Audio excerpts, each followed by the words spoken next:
Hi, hello, నమస్తే. ఎలా ఉన్నారండి అందరూ? నేనండి మీ బాలరాజు సబ్బవరపు.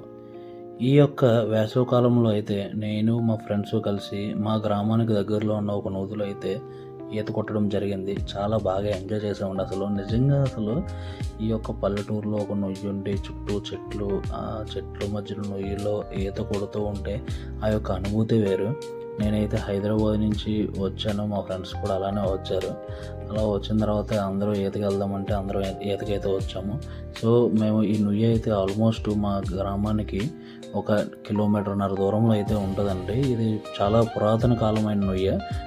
అరౌండ్ ఒక 40-50 ఇయర్స్ అయితే బ్యాక్ అయితే నిర్మించడం జరిగింది. మేమైతే ఈత కొట్టేటప్పుడు చాలా సేఫ్టీగా అయితే ఉంటామండి.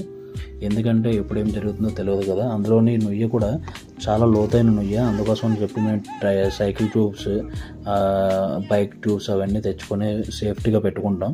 ఎవరైనా అలసిపోయినప్పుడు కొంచెం రెస్ట్ తీసుకోవడానికి యూజ్ అవుతుంది కదా అని చెప్పి ఇట్లా అయితే మేము సేఫ్టీ అయితే పాటిస్తాం అన్నమాట. సో ఇలా దూకేటప్పుడు అయితే మాత్రం నాకు చాలా భయం వేసింది. ఫస్ట్ టైం దూకినప్పుడు నేను స్కిడ్ అయిపోయాను అనమాట. ఆల్మోస్ట్ పడిపోయాను అనుకున్నాను. నా మొహం చిరిగిపోయేది, జస్ట్ మిస్. సెకండ్ టైం దూకేటప్పుడు మాత్రం భయం వేసింది కొంచెం. ఎందుకంటే చాలా రోజులు అవుతుందండి, 1 year పైన అవుతుంది నేను స్విమ్మింగ్ చేసి. సో ఇలా ఎప్పుడో ఒకసారి స్విమ్మింగ్ చేస్తుంటే కొంచెం భయపడుతుంటాం స్టార్టింగ్. అలా ఒక 2-3 సార్లు దూకితే మనకు కూడా అలవాటు అయిపోతుంది. మీరు కూడా ఇలా అయినా ఎంజాయ్ చేయండి. సమ్మర్ వచ్చిందంటే దోస్తుగాలతో ఫుల్గా ఎంజాయ్ చేయాలి, మస్తు ఖుషి అవ్వాలన్నమాట.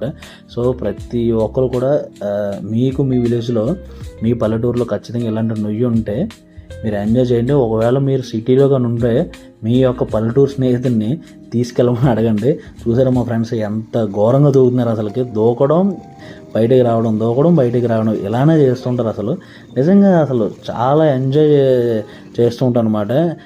ఇంకా ఇప్పుడు వీళ్ళైతే 2 బావలు అవుతారు, ఒకడు బామ్మలు అవుతాడు. ఇంకా చాలామంది వచ్చారు. ఇంకొకడేమో మా అన్నయ్య వాళ్ళ అబ్బాయి, ఇంకొకడేమో వాళ్ళ బాబాయ్ వాళ్ళ అబ్బాయి, అలా చాలామంది అసలు ఫుల్గా ఎంజాయ్ చేశారు. ఇది అసలు ఫుల్గా వాటర్ ఫుల్గా నిండిపోయి ఉందన్నమాట. ఇలా స్విమ్మింగ్ చేయడం, అందులోనే ఆ చివరి నుంచి చివరికి ముందుగా ఎవరు వస్తారని కిందకి వెళ్ళి మట్టి తేవడం, అసలు ఆ ఎంజాయ్మెంట్ అసలు సూపర్ ఉంటుంది.